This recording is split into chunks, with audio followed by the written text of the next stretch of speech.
Hello everybody. Okay, so it has finally happened. I have managed to get both of our G-Shocks together for review. At last, finally. This thing gets battered to hell in a shop environment and has moisturisers, self-tanning sun cream, salt water,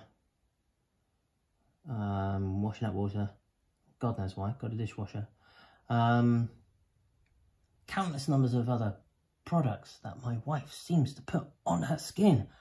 Unbelievable. I mean, seriously, chaps, don't get me started on that. I'll do a review one day on the hair shampoo she uses. I mean, crikey, if I spent 70 quid on hair shampoo, I would be hauled out. But hey, it's okay for her.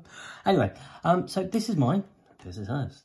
This replaced the fact that I needed to send her Seiko Cherry Blossom Pressage back, because that's what happens when you wear a Seiko Hardlex crystal for a year in a shop environment.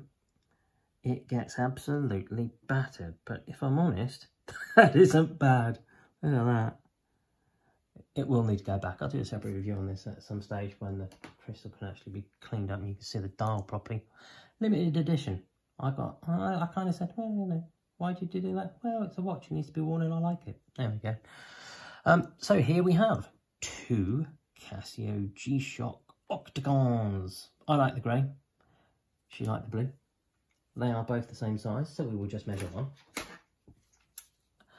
So we have a rather lovely 11.7, pretty much as thick as the Gucci that I've got.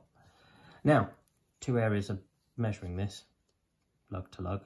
You can either do that one, which works out at 48, or because of the way this strap comes down like that, I would measure it like that if I were you, which is best part of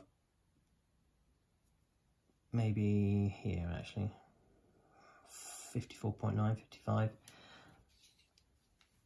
This is my basher. As you can see, my basher has paint on it, if you can find that. The paint actually just falls off of it. It just peels off.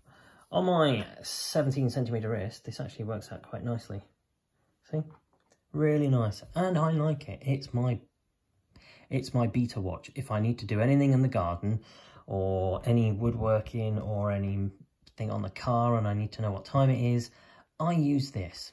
I don't use anything else, and if anyone tells you that their daily beta or whatever it is a £5,500 Breitling, they're lying, because you wouldn't take your Breitling and do that, and you wouldn't do that with it and have the damn thing still work. It is still working, right? It is still working. Funnily enough, it is. You wouldn't do that with it. You wouldn't do that with it. Not going to do it with this one, it's mine. Water resistant, shock resistant. Mine's picked up a scratch. The best beta. Actually, hold on a minute. I need to get that one. Hold on.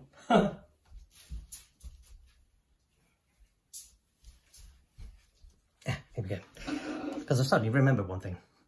This has got a negative screen. That has got a positive screen. And I'll tell you one thing I do know, that if this had that screen, if this had that screen on it, I'd have probably bought this as well. So there you go. Both are reasonably accurate on timekeeping, even when you do throw them away and smack them on the table. It it has a daylight savings time function, and I would urge you to go onto said YouTube and either one, look at many different ways of how this watch is set, or when you buy one, go online, they do a proper PDF version, save that link to your phone as a bookmark for when, if like in the UK, you need to change the time by an hour every year. Which on this is a pain. It's the only thing that bugs me about it, is it's so many buttons to press and, oh God, plethora. Which is why the new Bluetooth version of this is really, really good, because then you can just go ping and it sets it instantly. So if you like this, but without the faff of the complications of all the A, B, C, D and E buttons, get the Bluetooth version. For me, the Bluetooth version doesn't work. Why?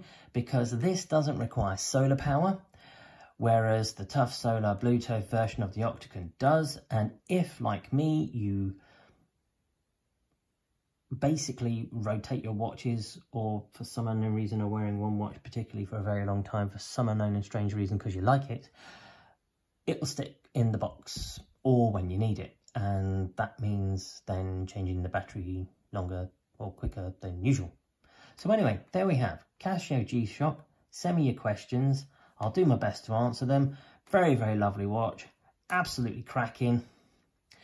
And yeah, does what it says on the tin.